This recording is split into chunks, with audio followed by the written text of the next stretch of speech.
जादुई कपड़ा। एक दिन एक बहुत सुंदर महिला आई महाराज त्रिनाथ के दरबार में। वो इतनी सुंदर थी कि सब लोग उसको दंग होकर देखते ही रह गए। जैसे वो चल के महाराज की ओर गई, बस सब लोग अपना काम धाम छोड़कर नजरें उसी पर रखे हुए थे। प्रणाम महाराज, मैं एक बुनकर हूँ और मेरी मंडली ने जादुई बुनाई की कला को सिद्ध किया है। मैं आपके लिए ये नमूना लाई हूँ। सुंदर महिला ने एक छोटा सा डिब्बा को खोला और एक रेशम का कपड़ा अंदर से निकाला। कपड़ा इतना मुलायम और इतना हल्का था कि महाराज त्रिनाथ हैरान रह गए। ये तो हवा जैसा है। जी महाराज, यह एक विशेष तकनीक है जिसका उपयोग हम ऐसे अनोखे कपड़े को बुनने के लिए करते हैं। हालांकि अब तो हम एक नई परियोजना में लगे हैं।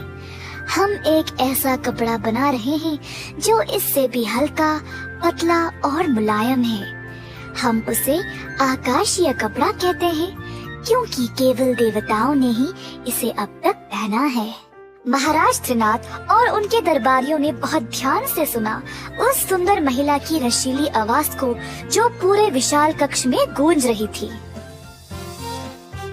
ठीक है, मैं तुम्हारी परियोजना में निवेश करूंगा, पर तुम्हारा अन्वेषण होने के बाद तुम्हें मुझे एक नमूना प्रस्तुत करना पड़ेगा। महिला ने रजामंदी दी और महाराज के दिए हुए सोने के सिक्कों का बड़ा सा थैला लेकर चली गई। दिन बीत गए, महीने भी बीत गए। महाराज बेचैन था क्योंकि वो महिला कभी लौट के आई ही नहीं। आखिरकार महाराज ने अपने कुछ मंत्रियों और पहरेदारों को उस महिला के कार्यशाल पर भेजा।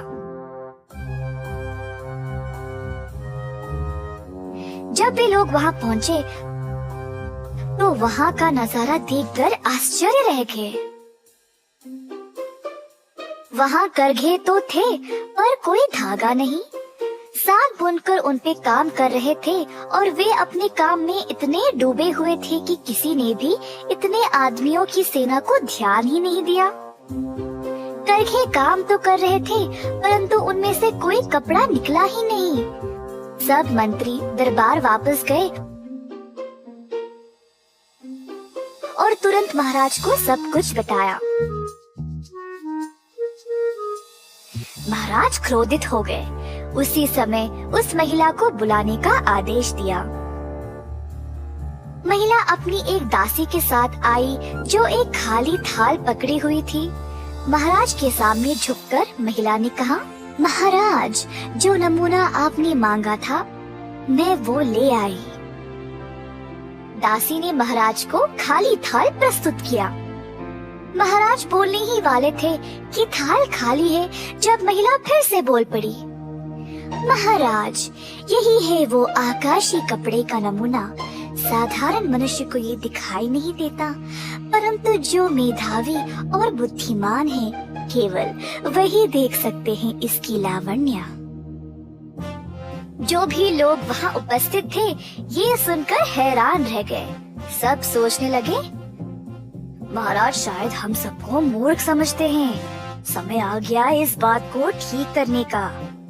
कुछ आदमी महाराज के पास गए और बोले, महाराज, क्या कमाल का कपड़ा है ये। इसकी कढ़ाई की बारीकी तो देखो, लाजवाब चीज है ये। केवल आपके लिए ही उपयुक्त है। ये सुनकर महाराज अचरज में पड़ गए। उन पे मुसीबत आ पड़ी। अगर वे कहेंगे कि उनको कोई कपड़ा दिखाई नहीं दे रहा तो दरबार के सब लोग उन्हें मूर्ख समझेंगे, और अगर बोलेंगे कि हाँ दिखाई दे रहा है तो ये ठगी महिला सारे पैसे लेकर भाग जाएगी। महाराज ने अपने भरोसेमंद सेवक रामदास को अपने पास बुलाया और धीरे से उनके कान में सब कुछ बताया। रामदास ने केवल मुस्कुराया, महिला की ओर देखकर बोला, साहिबा, हम आपकी प्रतिभा की सराहना करते हैं। इस आकाशीय कपड़े को स्वीकार कर हम धन्य हो गए, परंतु उचित सम्मान के साथ महाराज का ये निवेदन है कि आप इस दरबार में इस कपड़े को पहने, ताकि हम सब देख सके कि ये किसी इंसान पे कितना सुंदर लगेगा।